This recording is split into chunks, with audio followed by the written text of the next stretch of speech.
It's the worst Monday since last week. I do agree. Yeah. Yeah.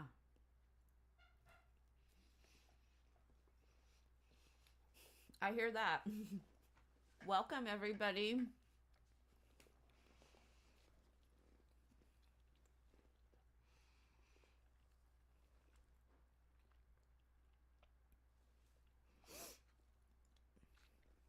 I'm just finished up some sessions this morning and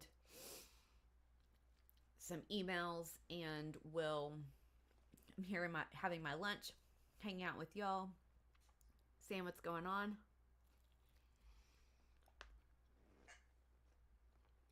chatting.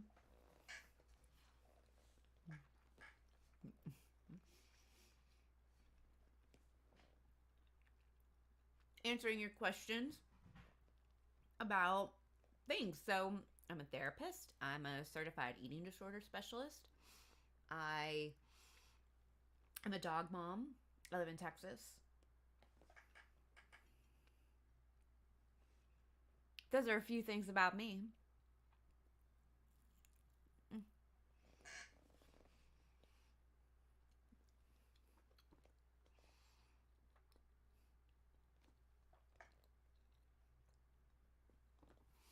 So, had a good birthday.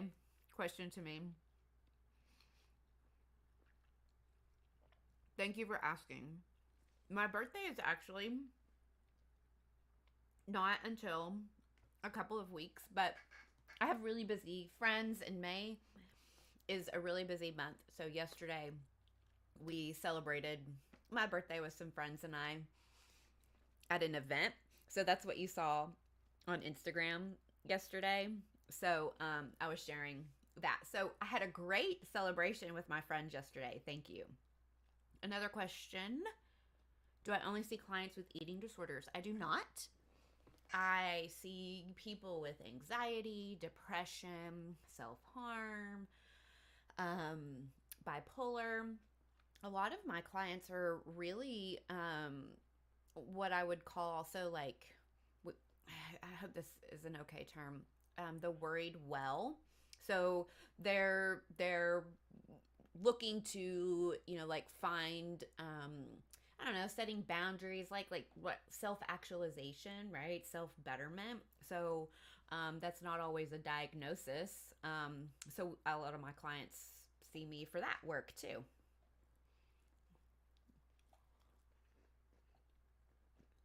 Yesterday was a lot of fun. If you follow me on Instagram, um, I was sharing a little bit about it yesterday. Thank you.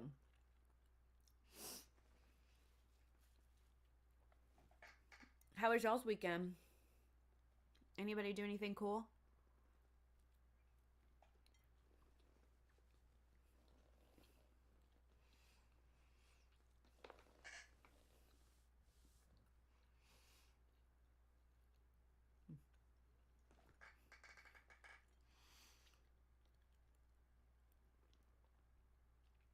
Played Animal Crossing. I am so glad you said that because I need to pick that back up.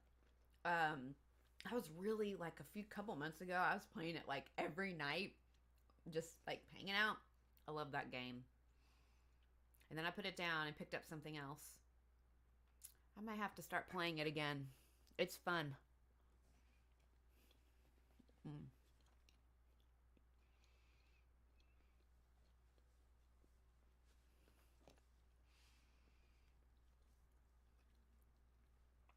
Mm. You know, I think that sometimes if we're I have a question here. How can I make my head believe it?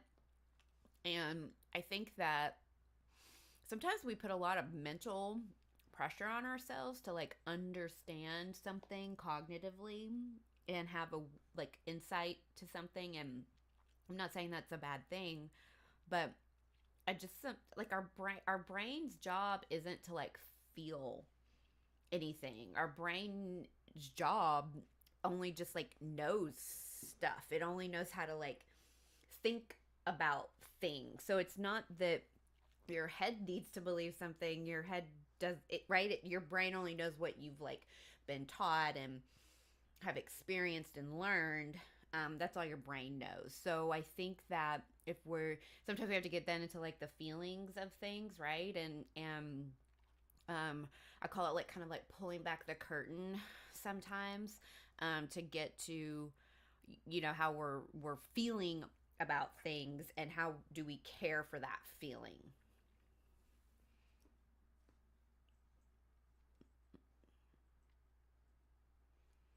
You worked with a huge dog at your clinic. Aw, good for you. Are you a groomer?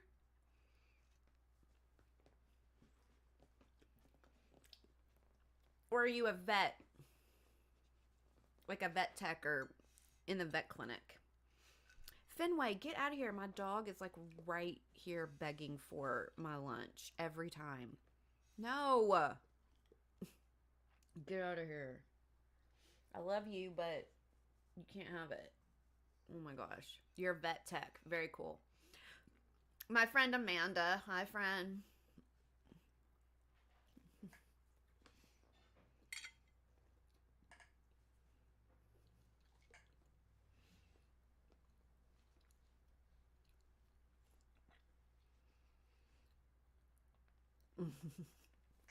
um.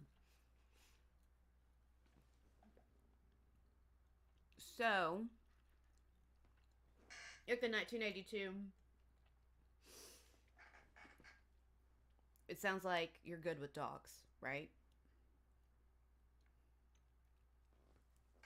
We talk about dogs a lot, you and I.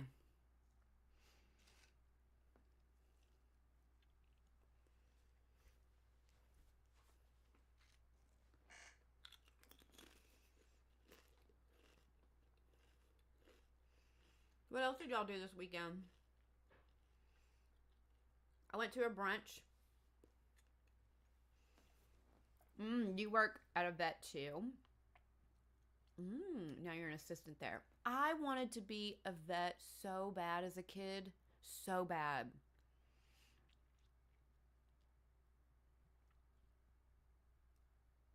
It still seems like a really stellar, great job. However, I've been reading a lot about how they have a lot of like depression and struggles with suicide because of like high stress in their fields, which is a shame to hear. That's not the only thing that you're good at. I think we feel more confident in our jobs because we show up and do it all of the time. And just how I was saying, like our brain isn't supposed to like believe things, right? Our brain only like just shows up for you. So sometimes if we're working, right, and we're like we do it all of the time, it becomes so automatic that there's not a lot of mental, emotional, any energy to it. So we feel like, yay, I got this. So you just have practiced being a vet tech enough, right? That's why you feel like you're good at it. So I think that is really a message I send to folks in recovery for an eating disorder or any kind of like mental health condition too, that the more you just practice doing a new like skill, or you practice kind of showing up for yourself in a different way, the more you just like do that, the less hard it will be. It just feels really hard because you're literally like changing your brain, which is really cool. But right, I think that's why it feels like ugh sometimes, because the brain has to like rewire and rework, and so I think there is, it can physically feel something, and I think it can cause emotional stuff too.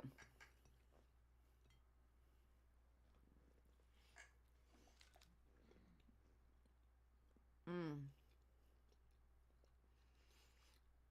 You work with cats, okay? Hmm. Good for you, Ariel is 901. Congrats on running the 5K. it's so fun to see in-person stuff happening and people able to like gather for runs and events and things. We've had several in our community. It's been fun.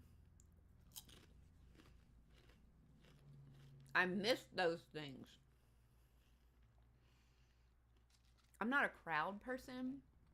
Like I have too much anxiety and I'm too like of a highly sensitive person, so I don't like being around a lot of people can really like be a lot for me. But I love also like if I could find a space at the back or where I can just kind of like sit back and watch and observe a crowd, that's my favorite thing in the world. Is that weird? Does that make me a creep? Probably. But I love it.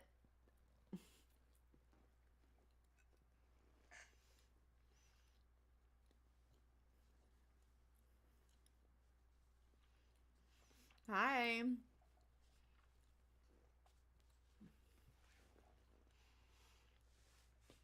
It is hard, Ariel is 901, to not go past our limit.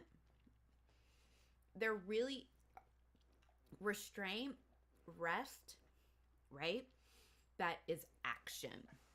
Truly, it takes like doing and pulling back, and it's not easy to do. It really takes effort at times, which is the weird thing about it, right? Because you're supposed to be doing less effort. That's the point of resting and relaxing. But really, like when we could be pump the brakes and like kind of like stop things, that's when we can rest. I guess. I mean, I've always loved people, watching and observing people. And I had this supervisor when I first got out of, like, first had my master's degree and was earning my hours in Texas to become like a fully licensed professional counselor. He said to me all the time, we are trained observers of human behavior. And I loved that. I love that, right? Like that's all we know. That's it. I just know human behavior. So I just help people understand their behavior.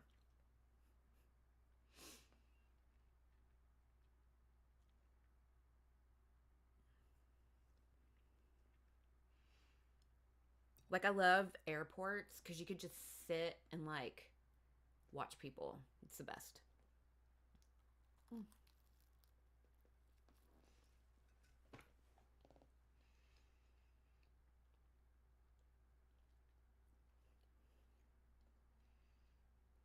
Mm. You have a real talent, like in 1982, to work with scared dogs. That's amazing.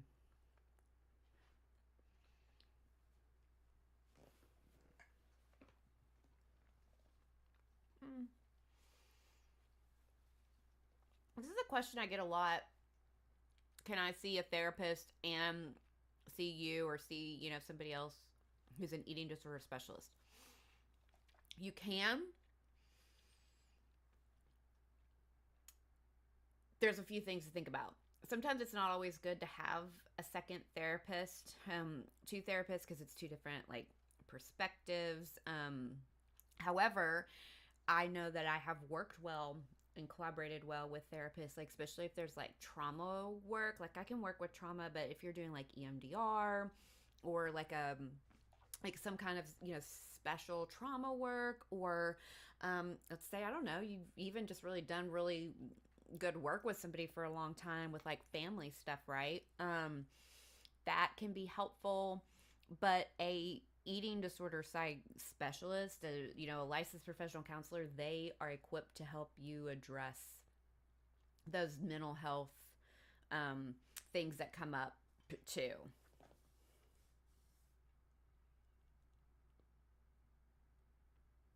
You're going to Pride in June. Oh, yay. Yeah, being out in the crowd is stressing you out. I hear you. So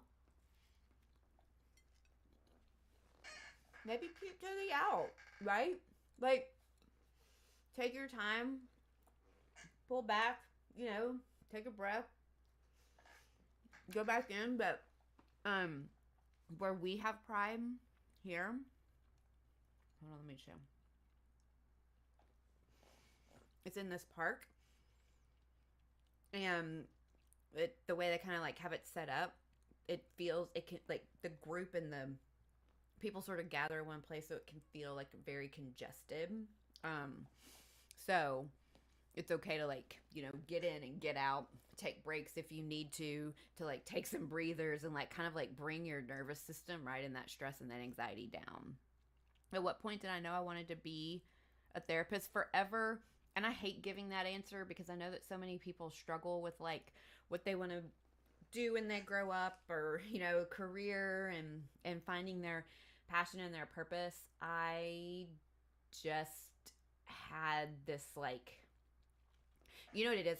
I'm a very intuitive person, and I've always been really intuitive and really like just like internally tuned into my intuition. And so I listened to that from early age and followed it, and here I am now. My career has not always looked the way that I mentally thought it was going to look. In fact, the way it developed is this is not how I thought my life was going to turn out, or what I thought I would be doing. It's not that it's different, it's just not what I thought. So you have to be a little bit, I think it's okay to plan, and it's okay to have goals, and it's okay to put all of yourself into your goals, right? But it's also being flexible and open to knowing that plans, once we're in the plan, that the plan may change and pivot. It's that Friends episode, right? With the couch pivot. That's like, they're in the plan.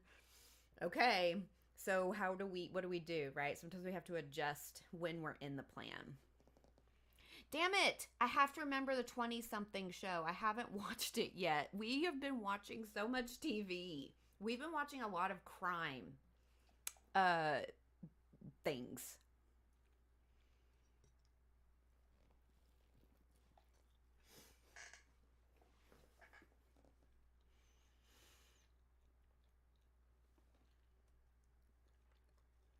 Mm.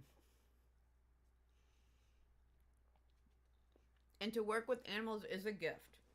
Mm-hmm. Truly.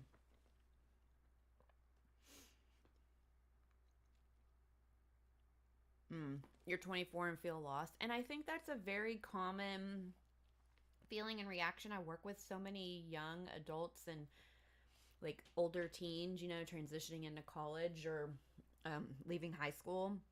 And I hear this a lot. And I think it's hard to be a parent, because as a parent, you want to teach your kid, like, follow your dreams, do what you're passionate about, be happy in your job, right? But then we have a society and a world that also tells us a lot about what happiness and success in life should look like. And I don't think those things often match up.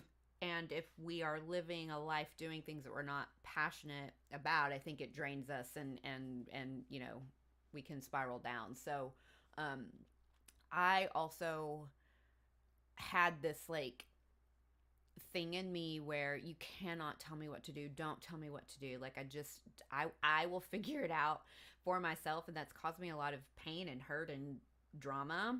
But also, it is what it is. So I was kind of like, just gonna do what I want. Like, I have to be happy. I have to just follow like what, right? I just have to follow.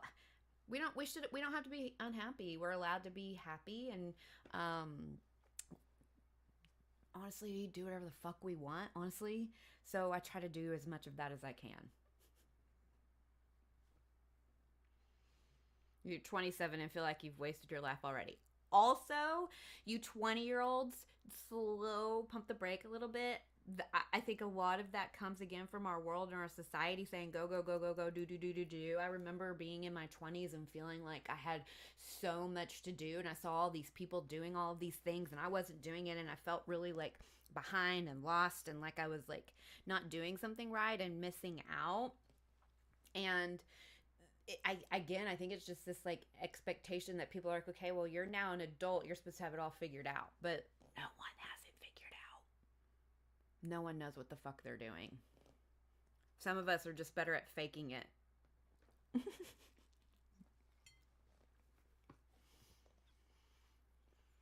20s are a weird age.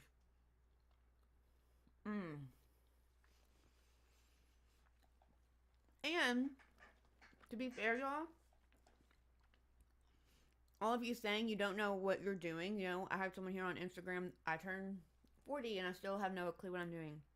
Like, I know what I'm doing professionally. Okay.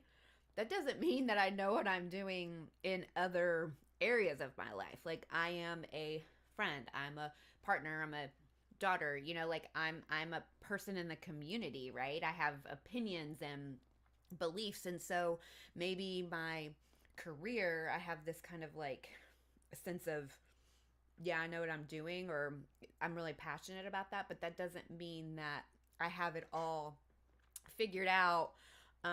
That's just maybe one area of my life where I just feel like, okay, I kind of know what I'm doing, but I really have no idea what I'm doing, how to adult, how to, I'm running this business and expanding this business, and bringing on more staff and adding more services, and it's really cool, but I have no idea I have no idea what I'm doing, and I kind of am telling myself that I can just show up each day and do the best that I can. That's it. Is it always easy to do that? No, but that's sort of like the mantra that we've adopted in our household, right? Is just, you just show up for the day and you do the best that you can. So that's my advice to all of you. And you only have to do 1% better than before. So like, you don't even have to be like so much better or do so much better or make any changes or do anything. It's just literally like, yeah, yesterday was kind of a shitty day. Well, you know what? I'm going to do 1% different today.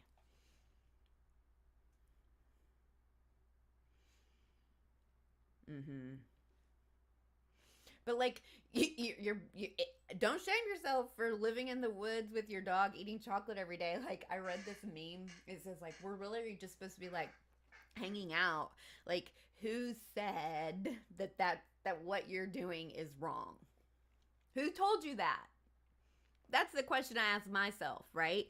I'm going to be the one who is determining what's right and wrong for myself. So, like, if I really am no longer feeling happy and content and okay with sitting around with my dog eating chocolate every day, if I'm starting to have like, if I'm experiencing distress about that in any way, I'm allowed to say, you know what? I want to not have distress around this anymore. But if you're not experiencing distress, who the fuck said it's wrong? Society, right? And like, I get rules and ethics and morals and values, like all of that is really important, but like, what's the harm of what you're doing?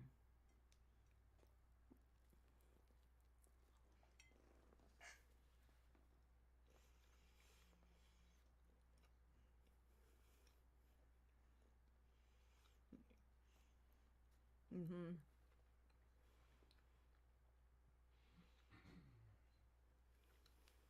Mm. you know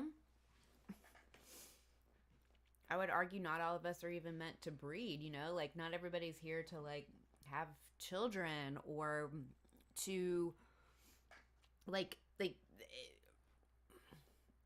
that's where I think the struggle is, right? Is you have things that you're passionate about, and if you're not able to follow them because your brain is telling you all of these things about that, you are going to experience a lot of emotional angst about that. And I'm a big fan in following your heart, and how can you use your brain to help you follow your heart.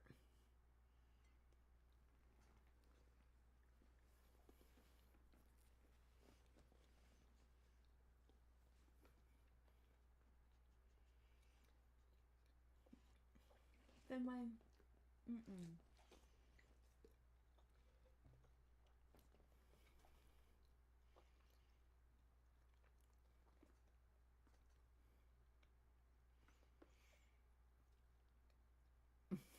Oops. Did poison control say anything about that?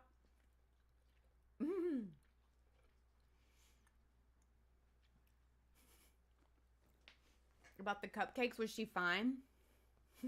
Or like was like is that like if in the event that this happens again, that cupcakes are sprayed with you said Lysol, what do I need to know if I ingest this?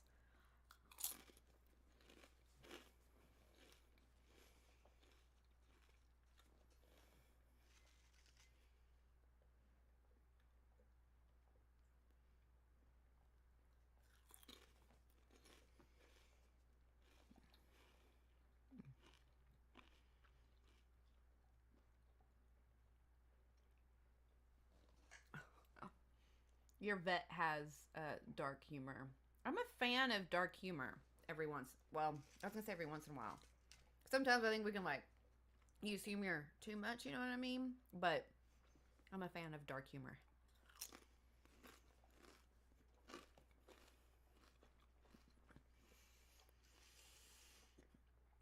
I'm not a baker. I get a rare like, ooh, I'm gonna bake this, but it's not.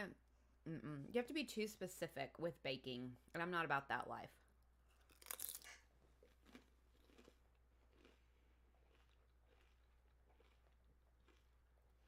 Like I told y'all, you can't tell me what to do, right? So, like if the recipe says to use these certain like measurements, I'm like, screw that. This is how much I want to use. Doesn't always work well.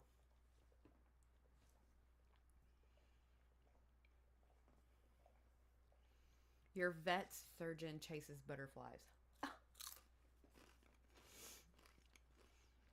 Mm, mm. So call poison control to be safe. You know.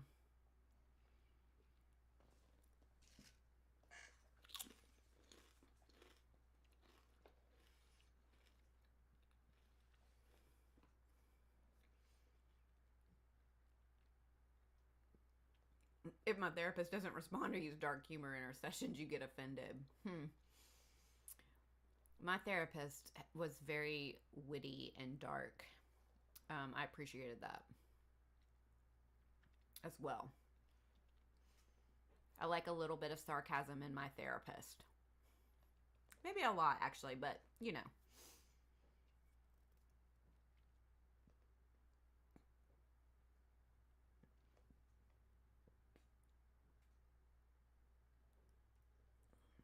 Mm. I mean, I hear that people not having kids because of their traumatic upbringing, there's mental health and physical health issues, and I hear that. I respect that. I do. Like, I mean, we're childless, so I whatever, right? It's your body, it's your life.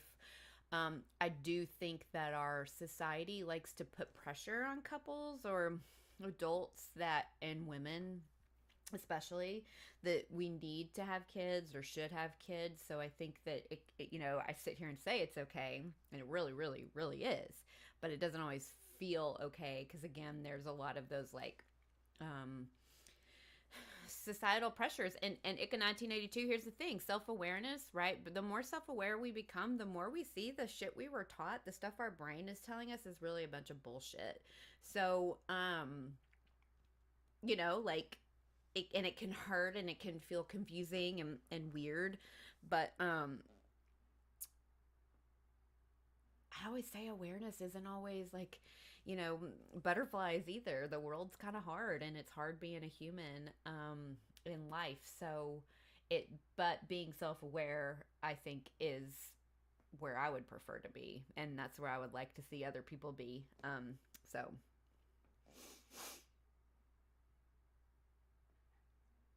people do think it's selfish to not have kids. I've heard that. I've heard that. I fuck them. That's where I'm at. Like whatever, like um, uh, I could rant on that. I'm not finding the soapbox at the moment. But I hear that, and I think it's bullshit that we feel that pressure. Right, to have grandkids, like, for what? So my friends, I need to finish my lunch and I need to get ready for my day or my afternoon. So I'm going to hop off our live. I hope to be around on Monday. So I'll plan to be here Monday. So y'all have a good week. Bye, friends.